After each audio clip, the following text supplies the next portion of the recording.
Welcome back. All right, so we're starting the Eastern Conference now, the Western Conference being done in terms of the season previews. We're going to start off talking about the Ottawa Senators. The Senators, a team that are looking to get above the playoff line. Stop me if you've heard this before. The pressure on Ottawa this year feels a lot stronger than it has been in previous years. I don't know if they get there. And there are some who think they're going to end up maybe in a wild card spot, and there are some who think this team is going to continue to spin its wheels. We'll see. According to the channel vote, the wheel spinning seems to be where people are leaning right now. So their leading scorer over the last 10 years, so from 2014-15 until last season, Brady Tkachuk, 440 games, 162 goals, 187 assists for 349 points. Mark Stone second, 343 games, 119 goals, 184 assists, 303 points before being traded to Vegas. Erik Karlsson, 312 games, 63 goals, 218 assists, 281 points. He's then traded to San Jose. Thomas Chabot, still here, 432 games, 62 goals, 197 assists, 259 points. Tim Stützle is next on the list. 285 games, 91 goals, 156 assists for 247 points. Drake Batherson, 309 games played, 90 goals, 135 assists, 225 points. Bobby Ryan, or Mike Hoffman's first, and Mike Hoffman's currently UFA. 313 games, 104 goals, 120 assists, 224 points. And I mean, the argument would be, well, they couldn't bring back Hoffman. I don't know. We've seen guys go back to crazy locations before. You never know. Maybe he gets a tryout. Bobby Ryan, 385 games, 84 goals, 134 assists, 218 points. Jean-Gabriel Pageau, 391 games, 83 goals, 93 assists, 176 points. For Kyle Turris, 228 games, 67 goals, 91 assists, 158 points to make it into the top 10. Now, for their top 5 goalies over that same time period, Craig Anderson dominant here, right? Record of 121, 116, and 29. Anton Forsberg second on the wins list at 51, 44, and 7. Andrew Hammond 27, 14, and 6. Mike Condon 24, 33, and 11.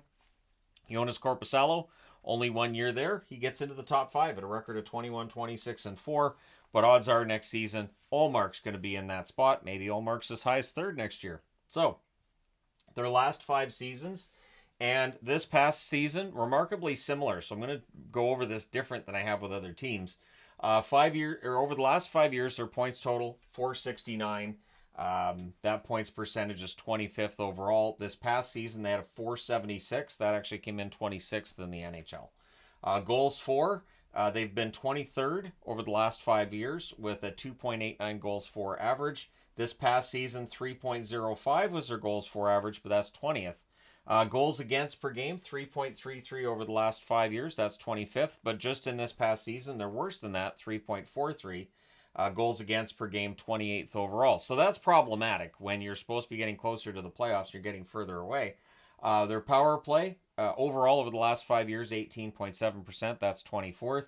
This past season, 23rd at 18%. Wasn't as bad as it was the 1 year that I just, when I was reviewing games, I just say they don't score on the power play because their power play sucks. But it's not far off of that. And that's something that I think is kind of unforgivable when you look at some of the star players on this team. Their penalty kill in the last 5 seasons, 78.2%. That's 21st overall. This past season, 75.1%. That's 29th. So their penalty kill gets worse. Their power play isn't any better. They're allowing more goals. And their points percentage, they just keep spinning their wheels. Has to change, right? Well, if it's going to change, it's probably going to depend on Brady Tkachuk. 81 games, 37 goals, 37 assists, 74 points. I know he's capable of more than this. I'd like to see more points and fewer penalty minutes from Tkachuk this year. Stützle, 75 games, 18 goals, 52 assists, 70 points. Batherson, 82 games, 28 goals, 38 assists, 66 points. Claude Giroux continues to defy the aging process. 82 games, 21 goals, 43 assists, 64 points. Excellent passer and still a very good skater. Tarasenko at the time of the trade had played 57 games, 17 goals, 24 assists, 41 points. He then went to Florida, won a Stanley Cup. Chychrun, who's been traded, 82 games, 14 goals, 27 assists, 41 points. Jacob Sanderson. It's Jake Sanderson. I don't know why I had Jacob. Maybe I'm mixing him up with Slavin. It happens. Jake Sanderson, 79 games, 10 goals, 28 assists, 38 points. Matthew Joseph, who's been sent off to St. Louis, 72 games, 11 goals, 24 assists, 35 points. Thomas Chabot, Only played 51 games. They need a full season out of him. 9 goals, 21 assists, 30 points. And Josh Norris. And a lot of the bounce back that we're looking for from Ottawa could be from Josh Norris, who played 50 games, only had 16 goals, 14 assists, 30 points. We know he's capable of more. Their top 2 goaltenders this past season, of course, Korpisalo on that big contract, finished with a 21, 26, and 4 record, 890 save percentage, no shutouts. Forsberg was 15 and 12 as the backup, 890 save percentage as well, but he also had 2 shutouts. So rookie watch, not likely that Ottawa's going to have a rookie that plays a prominent role, but Zach Ostapchuk may very well end up in that top 12 forwards, and Angus Crookshank you would think would be an early call-up for them this season. It's funny because I know Angus Crookshank, when he came up, people were like, what's this name? That's crazy. Yeah, I knew a Crookshank family, so to me that's not odd, and yeah, that's just kind of how that works. Angus is, I would think, a common name for Crookshanks. Anyway, probably not like 21st century common, but pretty common historically. So your top 12 forwards for Ottawa, Brady Tkachuk, Tim Stützle, Claude Giroux, probably comprise that top line. Ridley Gregg, I'd like to see get a shot at top 6 minutes. So I'm trying to speak that into happening by putting him on the second line with Josh Norris and Drake Batherson. Of course, Josh Norris, you cross your fingers and hope he's healthy.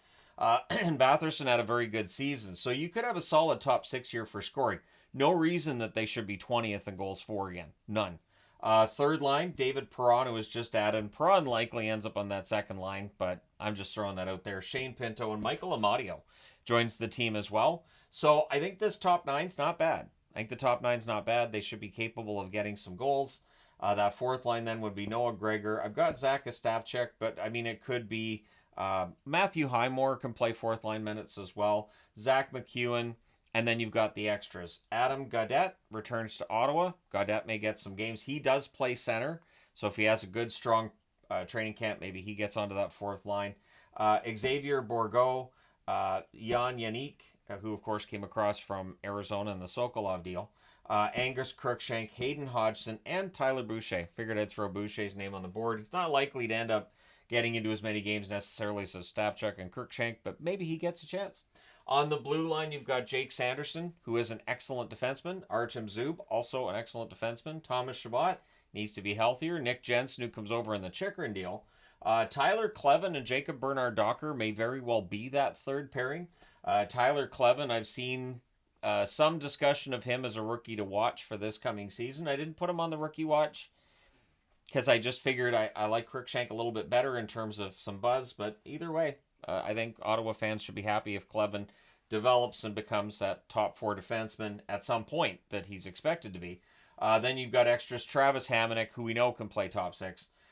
Maxence Gwinnett, Philip Roos. Roos, of course, played for Chicago here and there. Jeremy Davies, who's bounced around the league a bit, but he's a veteran defenseman. He can come up in a pinch. Then you've got your top 2 goaltenders. Linus Ullmark, a lot of pressure on Ullmark. I'm going to say I think there's more pressure on him with Ottawa than Boston. In Boston, he could play behind a really good defense, and he was playing behind a pretty good team. So I think he was able to relax. Now, in Buffalo, before going to Boston, he had some good seasons. He had some rough ones as well. And so it'll be interesting to see if now that he's in a situation where he's not going to have the kind of defense in front of him that he had in Boston, will it negatively impact his numbers? And if so, by how much? Anton Forsberg has shown he can play. Forsberg struggled with injuries at times as well. Your extras, Mads Sogard. Sogard we know can come up. And Levi Marilainen, who's an intriguing prospect in the long term. But in the short term, Ullmark has the net and Forsberg's the backup. Now, their cap space, there is some cap space here, and there's teams that don't have any. So the $1,909,285 in cap space, it's not nothing. We'll see whether or not Ottawa's done before the season gets started. I think they are. I think when you look at the top 12, you look at the top 6, and you look at the 2 goaltenders, that's pretty much a set roster. But I wouldn't rule out a move or two here and there between now and the start of the season. Maybe they pick up a veteran depth forward.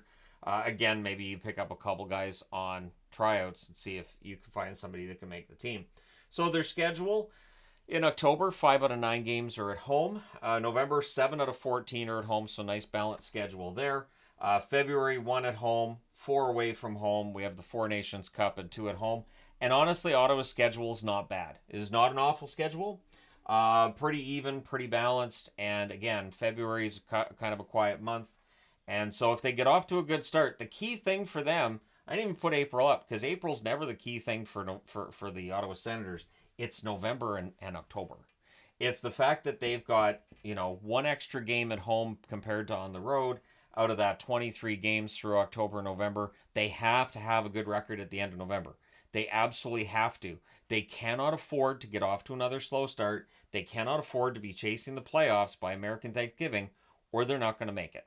This is a team that absolutely needs that fast start, and they need that confidence, and they need to maintain that. That's part of the reason why they made the changes in the offseason that they did, and so we'll see if it works. Jensen's a more defensively minded defenseman than Chychrun was. Chychrun, I think, was a little bit redundant, too, with some of the other blue liners they have, and I think picking up Ullmark could be huge for them, but again, the whole team has to improve to make this work. You can't just lean on a new goaltender. So we'll see. And again, a lot of it's going to depend on like Josh Norris being healthy and being productive. And if that's the case and you have two really good scoring lines, you could be in good shape. And just throwing out there, if Ridley Gregg can hit that next level, that's important. So the Stanley Cup odds are not in their favor at plus 3,600. And not a surprise, this is a team that hasn't made the playoffs in a while. But they've got better odds than a lot of other teams. If you look at it, they're not at the halfway mark, but they've got better odds than some of the other teams in the league. Now, the channel vote, 2% said first or second. I admire your optimism or your trolling ability. Third or fourth, 10%. Put them third or fourth in the division. So 12% of the vote said fourth or higher for Ottawa, and then everybody else said no.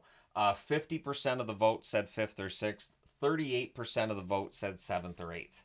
In the event that this team finishes seventh or eighth in their division, in the event that their numbers don't get better this coming season, I don't know how you fix it. This is a team that's got a young core that they've paid. Most of these players are paid long term. And so if this core fails to come through again, and if you don't see any progression on the ice, I'm not sure how you fix this. You just got a new GM, you just got a new coach, you've changed your goaltender, you've made some changes, but then if it doesn't work this season, do they start looking at a guy like Tkachuk? Do you say, you know what, we got to send a message? So the best thing the Senators can do is get off to that good start, have a solid record through October and November, and then they don't have to worry about it. They don't have to worry about pending unrestricted free agents. They don't have to worry about their locker room, having guys leaving that they'd rather not lose. It really is all in their hands. So we'll see if Ottawa can live up to the potential, because this is a good lineup. But is it a playoff lineup? And a year or 2 years ago, I would have said, well, they're trending in the right direction. They'll get there. It could be soon. But this past season and the fact they regressed in so many areas has me a little bit more concerned than I might have been before. But let me know your thoughts in the comment section below. Do you think that the Ottawa Senators this year are capable of proving everybody here, 88% of the vote wrong? Or do you think the 88% have it right? Let me know your thoughts. Hit like and subscribe if you haven't done so already. Thank you guys so much for all your support. I will talk to you again soon.